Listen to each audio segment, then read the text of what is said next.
धन्यवाद देवियों। अति सुंदर प्रसंग शुरू हुआ है साधक मैत्री का, कल भी जारी रहेगा। मैत्री प्राश्र संवाद।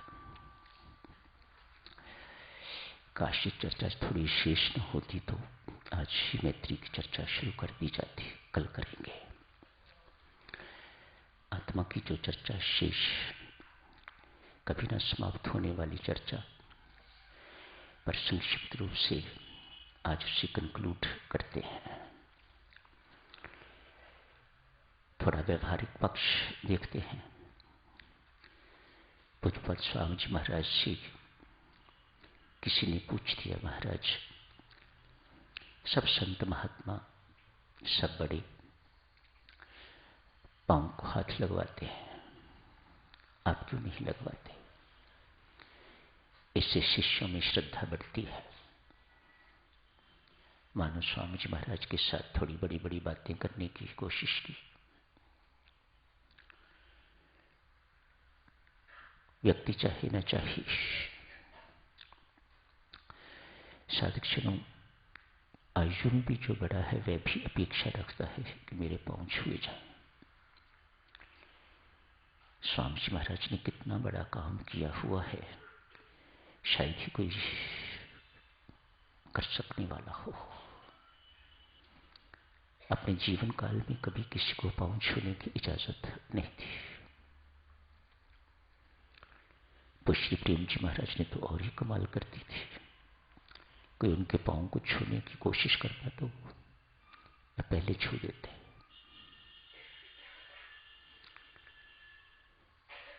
जिन्होंने पूज्य प्रेम जी महाराज के दर्शन किए हुए हैं वे मेरे साथ सहमत हो गए। वे ऐसा किया करते थे, मानो अपने पांव छुआने की कोई गुंजाइश नहीं। स्वामी जी महाराज उत्तर देते हैं, बंधुओं साधना सत्संगों में मैं पहले परमात्मा की आरती उतारता हूं और उसके बाद मैं ये कहता हूं, हे राम इन बंधुओं में तुम्हें विराजमान जानकर इन सब की आरती उतारता हूं।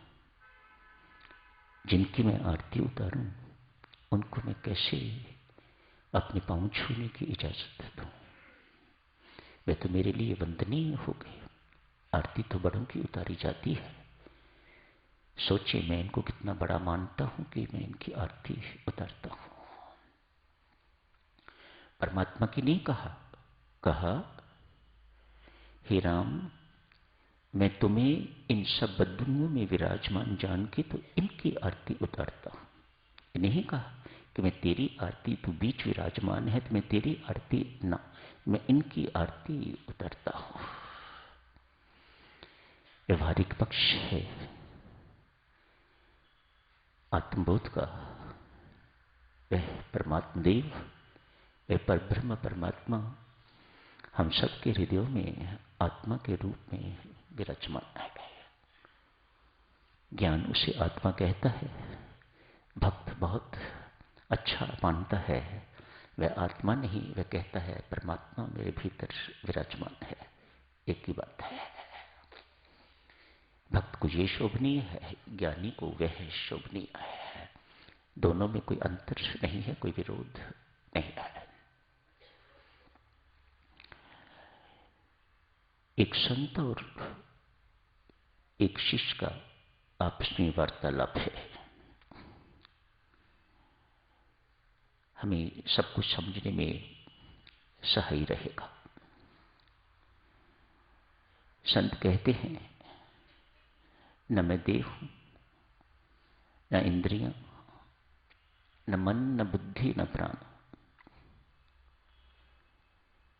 और वे ऐसे ही विचरते अपने आत्म स्वभाव में। उसी स्वभाव को, वास्तविक स्वभाव को, अपने सत स्वभाव को, सत्स्वरूप में ही विचरते हैं। देही ऐसा नहीं करता। एक सामान्य व्यक्ति ऐसा नहीं, वह देह में विचरता है। ये आत्मा में विचरते हैं, वह देह में विचरता है। देवियों, अंतर बहुत है। यदि ये कोई अच्छी बात होती तो संत महात्मा एवं शास्त्र कोई सुंदर शब्द इनके लिए प्रयोग करता। जो देह में विचरता है उसे देह अभिमानी कहा जाता है। जहां देवी अभिमान शब्द जुट जाता है वह विनाशकारी शब्द है, पतनकारी शब्द है। सोचें कितनी घृणित बात होगी शास्त्र की दृष्टि में अपने आप को देह मानना, अपने आप को हाड मांस का पुतला मानना, मल मूत्र का बोरा मानना। कितनी निकृष्ट बात होगी जो शास्त्र ऐसों को देह अभिमानी कहता है, मिथ्या अभिमानी कहता है, देह भाव में विचरते हुए संसारी कहता है। साधक ने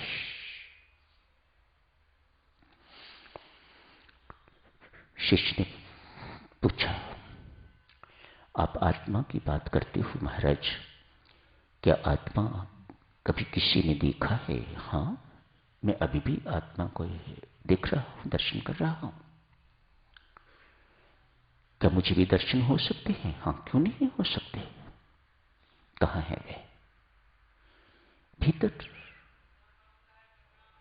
जिसके कारण हम देखते हैं, बोलते हैं, सुनते हैं, सूंघते हैं, खाते हैं, पीते हैं, चलते हैं, फिरते हैं, उठते हैं, बैठते हैं, खाना पचाते हैं, जिसके कारण हमारा हृदय गतिशील है, हम सांस लेते हैं, छोड़ते हैं, इत्यादि इत्यादि, वह भीतर विराजमान है।